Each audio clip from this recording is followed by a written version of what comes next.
Friends, so in this video we will be discussing syllabus of paper 2। हमने last video में paper 1 का syllabus discuss किया था। इस वीडियो में we will be discussing syllabus of paper 2। NET exam में जो आपका पेपर 2 आता है और सब्जेक्ट है law.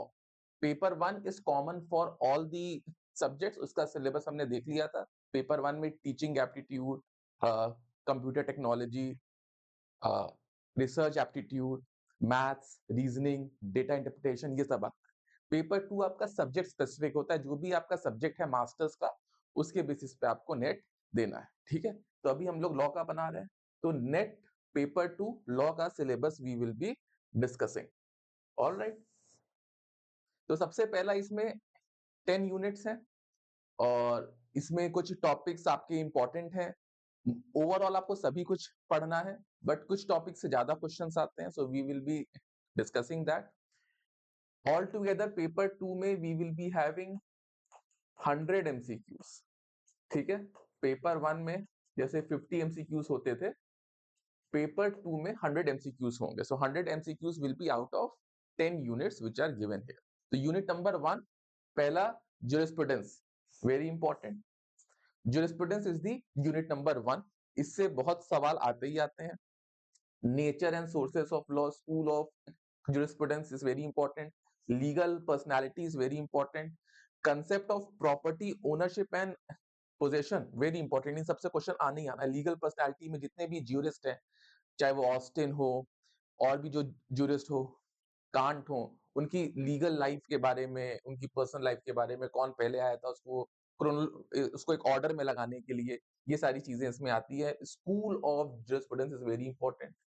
Law and morality, concept of rights and duties, ये भी बहुत इंपॉर्टेंट है। इसमें एक हॉफेल्ड थियरी है, ये अक्सर आ जाती है concept of rights and duties में।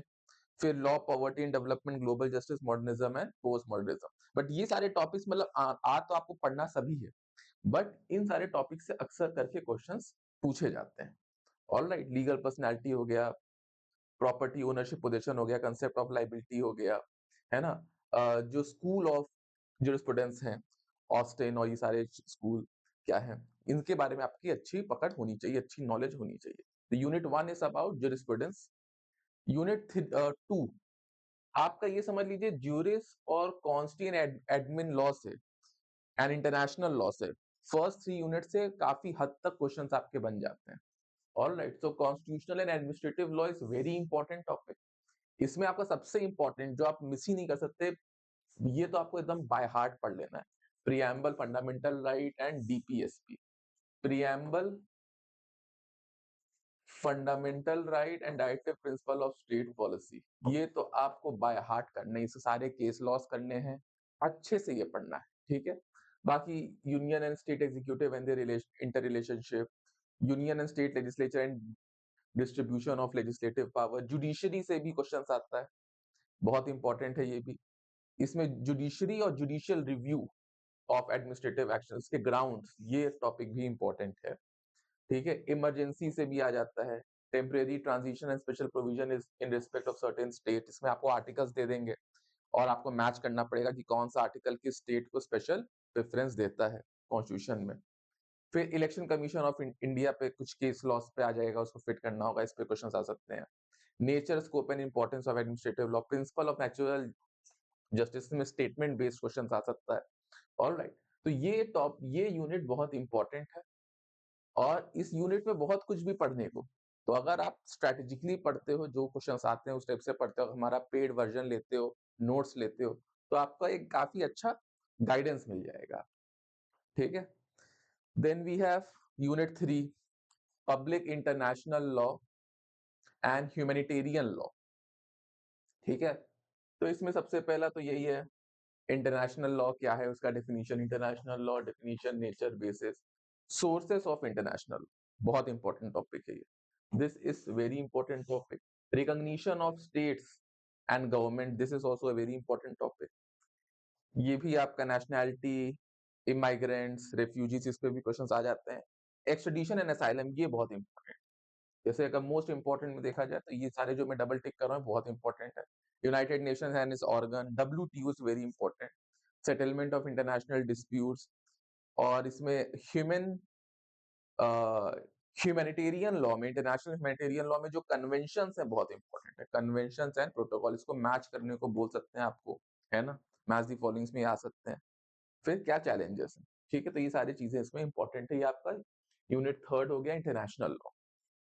Then you have unit 4, law of crimes. देखिए इसमें लिमिटेड अगर आप पढ़ के जाते हो ना, offences against women and children पढ़ लिया, जनरल एक्सेप्शंस पढ़ लिया, है ना? ऑफेंसेस अगेंस्ट ये पहला वाला general principles of criminal liability, actus reus, mens rea, group liability, constructive liability, ये सब भी पढ़ लिया तो आपका हो जाएगा इसमें। लेकिन आपको इसमें दोनों चीजें पढ़नी पड़ेंगी, आईपीसी भी, क्योंकि क्वेश्चन ज्यादातर नहीं आएगा अब आईपीसी से, बट आ सकता है। तो आपको आईपीसी के जो मेन इंपॉर्टेंट सेक्शंस हैं उसके आपको नोट्स में मिल जाएंगे अगर आप हमारा पेड वर्जन लेते हैं। तो उसमें मेन जो इंपॉर्टेंट सेक्शंस है वो आप एक बार गो थ्रू जरूर कर लेना, वरना आपको बीएनएस तो देखना ही देखना है। ठीक है, अब इस बार ज्यादा हो सकता है बीएनएस से पूछे, तो ठीक है, आपको दोनों ही देख के जाना है। ऑलराइट, इन टॉपिक से related. Now you have law of torts, unit 5। Unit 5 में they are asking from law of tort. Alright, तो इसमें definition of tort, general principles, general defences बहुत इंपॉर्टेंट है इसमें। नेग्लिजेंस, न्यूसेंस, इसमें नेग्लिजेंस बहुत इंपॉर्टेंट है। डिफेमेशन बहुत इंपॉर्टेंट है, स्लैंडर और लेबल पे क्वेश्चन पूछे जा सकते हैं। Remoteness of damage is important. Strict and absolute liability is very important. Consumer protection act is important. Motor vehicle act से उतना नहीं पूछते, बट आपको पढ़ना तो है ही है। And competition act is also very important. तो ये आपका यूनिट 5 है, law of torts and consumer protection. Alright, then you have unit 6, commercial law. तो कॉमर्शियल लॉ में आपका बेसिकली यही एलिमेंट ऑफ कॉन्ट्रैक्ट लॉ का जो है, एंड ई कॉन्ट्रैक्ट्स, इसके बारे में भी पढ़ लेना है। Breach of contract, frustration of contract, void and voidable agreements. इसमें आपको सेक्शन वाइज पता होना चाहिए कि कौन कौन से एग्रीमेंट वॉइड्स हैं, उसका बाकायदा कॉन्ट्रैक्ट एक्ट में पूरा एक चैप्टर दिया हुआ है। Standard form of contract, quasi contract, ये सब बेलमेंट, प्लेज, बस थोड़ा बेसिक बेसिक आप पढ़ लो। Sales of goods act, partnership, negotiable instrument act, company law से कुछ बेसिक डॉक्ट्रीन पूछ लेते हैं, डायरेक्टर्स के बारे में पूछ लेते हैं, सीएसआर। ऑल राइट, तो ये आपका कॉमर्शियल लॉ भी आपका आता है, मोर और लेस टैकल हो जाता है अगर आपने पढ़ा हुआ है तो। All right, so revision is the key. ये सारे टॉपिक्स आपको लगेगा कि कहीं ना कहीं पढ़ा हुआ है, बट हो सकता है क्वेश्चन आप ना कर पाओ if you are not revising. अगर आप लॉ में अच्छा भी कर रहे होंगे, आप जॉब भी कर रहे होंगे, बट देन ऑल्सो आपको एग्जाम्स के लिए you have to read and revise it a lot. ठीक है, unit 7, family law. Family law में आपका Hindu law, Muslim law, special marriage act सब है इसमें। इसमें basically marriage and dissolution of marriage, divorce law, maintenance, dower, stridhan very important, adoption, guardianship, will, gift and waqf is very important. Uniform civil code से भी succession and inheritance is there, है ना? Living relationship क्या है, changing dimension of institutions of marriage, divorce and theories of divorce, matrimonial remedies very important. All right, तो ये आपका family law में है। Then we have environment and human rights law. ठीक है, environment and human rights law. तो आपका constitution में कौन कौन से आर्टिकल्स हैं जो एनवायरमेंट के लिए प्रोटेक्शन दे रहे हैं?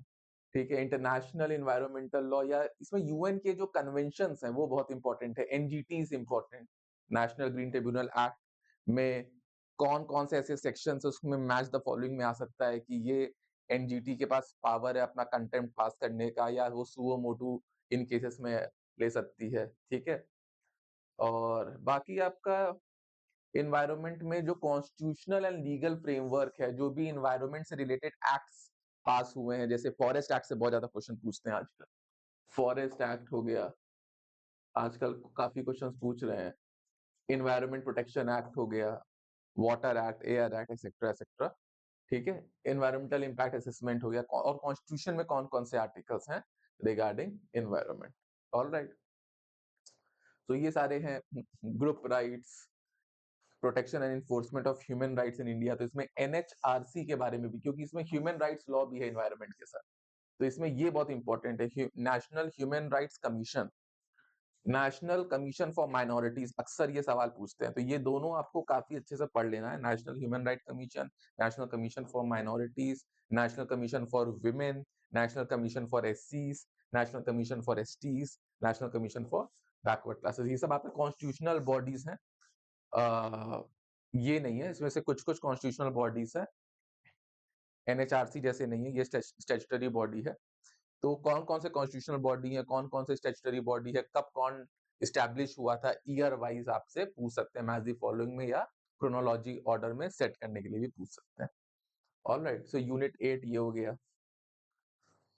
Then you have unit 9 intellectual property. आजकल इससे बहुत ज्यादा क्वेश्चंस पूछ रहे हैं, रिसेंट ट्रेंड्स में देखा गया है आईपीआर का वेटेज बढ़ गया है।